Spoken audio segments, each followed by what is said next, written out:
Hello everyone, my name is Dan Leslie, and for my Sport Around the World project, I chose to discuss rugby. Let's talk about some of the origins of rugby. The earliest forms can be traced back over 2,000 years to early Roman civilizations. The foundational roots for today's game of rugby were placed to a school for young gentlemen in the Midlands of England in 1749. The school set up an 8-acre plot of land known as the Close for play. Rugby was played here from 1749 to 1823 and had very few rules. A match on the Close in 1823 changed the game forever. William Webb Ellis disregarded the rules that day. A local historian stated Ellis caught the ball and should have moved backwards, but instead charged forward, ball in hands, towards goal. This would find its way to the official rulebook in 1841, marking a turning point in the history of rugby. Let's discuss some more origins. The game's rules and fame spread quickly. The first university match was played in 1872 between Oxford and Cambridge. The professors at these universities spread news about this game to their colleagues at Welsh and Scottish schools. Eventually the game caught wind with the army, which helped the game grow more international. Scotland played England in the first international game of rugby at Raeburn Place, Edinburgh in 1871. This matchup allowed the game to make a name for itself on the national stage. Let's talk about some basic concepts and main rules of rugby. So there's 15 players on each team with 7 substitutes, which includes 2 40-minute periods or halves. Points are scored through tries, conversions, penalty kicks, and drop goals. Each game starts with a drop kickoff from the halfway line and must travel 10 meters. After every score, the game restarts at the halfway line. The most basic rule of the game says that no player may throw the ball forward to a teammate. It must be thrown sideways or backwards. It may also kick towards the opponent's goal. Players can tackle opponents in possession of the ball. No tackles above the shoulders are allowed. Tackles must be completed by fully wrapping arms around the opponent. A scrum is the most infamous play in rugby. This occurs when all forwards align in 3 rows against each other. The ball is sent in a tunnel, at which point 2 hookers compete for possession of the ball. We will now watch a short YouTube video that helps further discuss a scrum. Rugby Union. Scrums. Iconic image in rugby. The two teams' forwards crunch together in a brutal battle of might. The winning team gains vital possession of the ball. There are several scrums per game. How the scrum is formed and which players take part is bound by extremely strict guidelines. These are specialist positions, and one wrong move could result in a snapped spine. Here's how it's done. Positions. The hooker and 2 props bind together, arms linked like this. This is called the front row.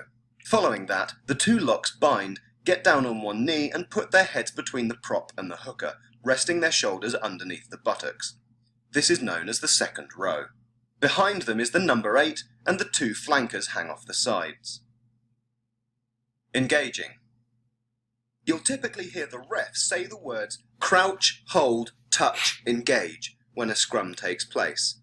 This is a guide so both teams do the same thing at the same time.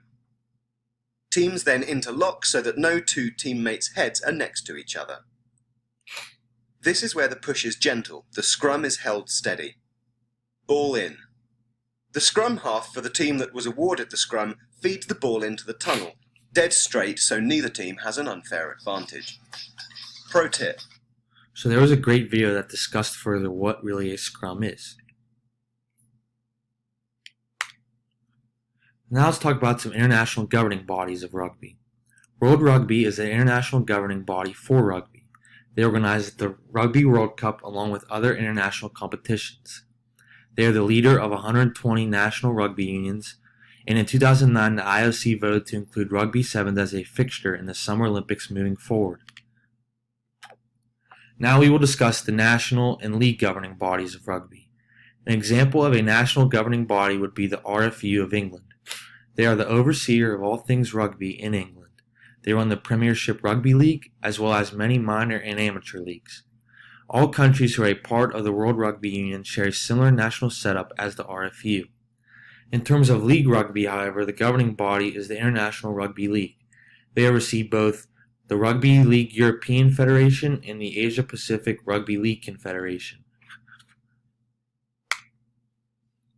Now we're going to talk about some regions and countries where rugby is popular. Feel free to take a look at the graph on the right. I've provided a list of the top 10 countries with the most number of participants who play rugby.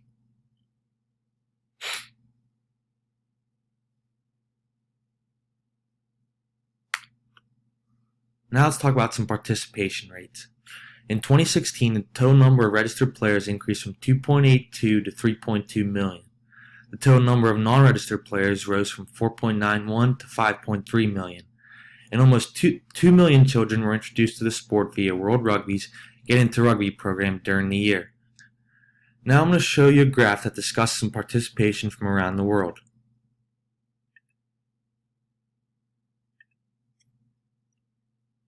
Here you can see global rugby participation. This map lists countries and continents and lists specific countries, registered players, and total players. Feel free to take a look at this great map on World Rugby's website. It provides great information and is very useful. As you can see in the upper right, there's 121 countries with 103 member unions and there's 8.5 million players. Here's a further backdrop view of the graph. Again, some great information about global rugby participation. Now I'm going to talk about the United States participation in terms of rugby. So here we have a graph that shows rugby participation in the US from 2006 to 2017 in terms of millions. Back in 2006, about 500,000 people participated in rugby. We see a steady increase throughout the years in total number of participation. 2017, we see now 1.62 million people participating in rugby. This is a very good number for United States rugby, and it continues to grow year by year.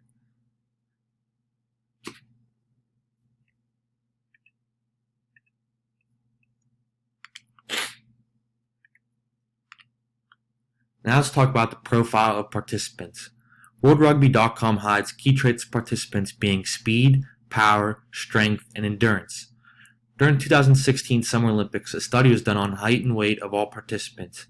The average poundage was between 187 and 206, and the average height was between 5.59 and 6 and 1 feet. Sorry about that. Let's talk about some main events. Obviously, you have the Olympic events. You have Rugby Sevens, both men and women. The Rugby World Cup, men and women. This is the pinnacle of rugby, which is held every 4 years, and Japan hosted in 2019. You have the Commonwealth Games Rugby, the Six Nation Tournament, which is between England, France, Ireland, Italy, Scotland, and Wales. Then you pretty much have a similar event to the Six Nations, which is the America's Six Nations. Obviously, it's a competition between North and South Americas, which includes Argentina, Brazil, Canada, Chile, the US, and Uruguay. Then finally, you have the famous Rugby Championship. This is a competition between some of the most famous rugby countries in the world, including Argentina, Australia, New Zealand, and South Africa. And now we're going to talk about some media coverage. There's 3 major media providers of rugby. You have NBC Sports, which has rights to all international rugby events through 2023, including the Olympics. Then you have ESPN Plus, which hosts World Rugby Sevens, the famous Rugby Championship, and the previously mentioned America's Six Nations.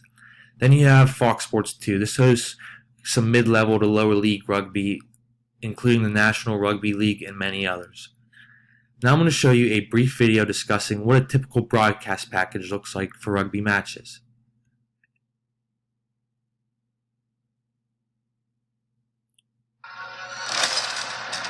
I'll just run through this briefly here with you. Midnight for Warrington, midnight 2 for Kurt Gigley, who wears the player camera on his chest. It's like out there for a top class. So you can see what kind of a typical package looks like when you tune in to watch a rugby match. Look out for those shots that will come directly from the chest of the Warrington scrum half.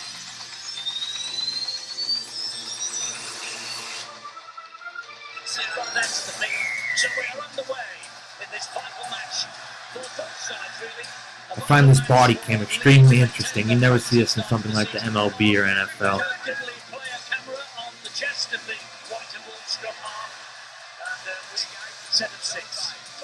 There's a scoreboard, highlight packages. skins.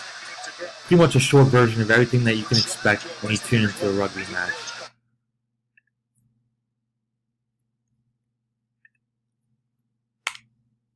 Now let's talk about some sponsorship support. On the left, you have a graph that shows the most active companies sponsoring rugby. The first one is Gilbert. They are an athletic clothing brand that sponsors many jerseys, uniforms, etc. Then you have Coca-Cola, companies like Adidas, Canterbury International, BMW, and Heineken. Then on the right, you'll have the most active categories sponsoring rugby. You have categories like real estate, beer, non-alcoholic beverages, auto, professional services like food, retail services. At the top, you have sports apparel and equipment, which is pretty obvious because they sponsor many teams' uniforms, kits, badges, etc. Now let's talk about some licensed products of rugby. In 2017, World Rugby appointed IMG to manage the global licensing and merchandising rights for the next 2 Rugby World Cups and its other international tournaments. In the background here, you can see some uniforms, logos, badges, etc. And on the right, you can see a pop-up shop for the Rugby World Cup in 2007. Like other major sports, World Rugby has an official licensed website to sell merchandise as well as offering options through its secondary outlets. Let's take a look at their website real quick.